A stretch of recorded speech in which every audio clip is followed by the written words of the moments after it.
Saint Faustina is remarkable, and the story of the propagation of the divine mercy is remarkable, and the twists and turns that it take, and some of the things that people, I don't know, I think people don't realize how miraculous this image is and what it has done for the world.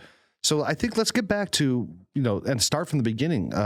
Saint Faustina, she was born in Poland in 1905 and was born as Helena Kowalska. And she was, by all accounts, more or less a very average girl. She was the third child of 10, poor family, religious family, but nothing particularly remarkable about her. But she, in the recountings of her life, she tells how she first felt a calling to religious life. And when she was when she was 16 years old,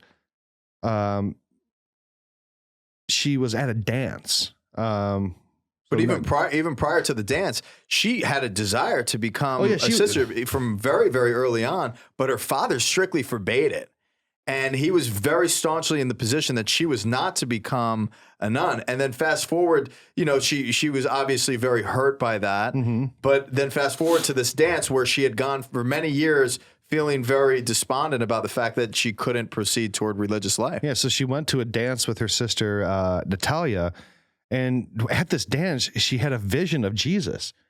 And she ran from this dance and ran to the local cathedral. And was it a dancing Jesus? No, it was a wound. It was a wounded Jesus, and he had the crown of thorns. And it was the suffering Jesus. And he said, "How long are you going to make me wait?"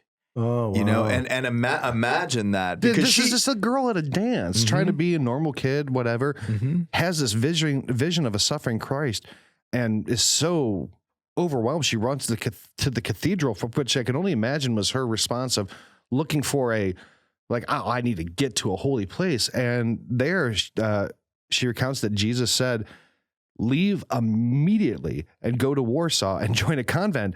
And she packed her bags the next morning, got on a train, and went to Warsaw with no plan, no money, young girl with nothing to her name, and just went immediately to the first church that she found and attended mass. And from there, she's tried to join a bunch of convents and was wandering around the city like, what should I do? Jesus, come on, you got me in a mess here. Knocking on convent doors. And they're all like, go away, little girl. Yeah, and it's like, here's this young girl saying, Jesus is calling me to be, a religious sister, a nun. Yeah. And she did not have, she was so poor. I mean, you had to be able to. The dowry, and she couldn't provide it. I mean, she's essentially a runaway. So this is going on for like a while, like a full 2 years. She's wandering essentially around Warsaw, working as a housekeeper, taking any odd job she can, trying to get into a convent. It's crazy. She worked very hard in those years to be able to provide for that dowry. So what happened was she finally found an order that would take her, but they said, what you need to do is you need to be able to pay for your own habit. Mm-hmm. So she got on an installment plan with the convent, where she went and was working and cleaning houses and taking all that she could to give to buy this habit, and just keeping just enough to live on. Habits cost a lot of money back then, or something? No, but she was broke, man. No money. Yeah.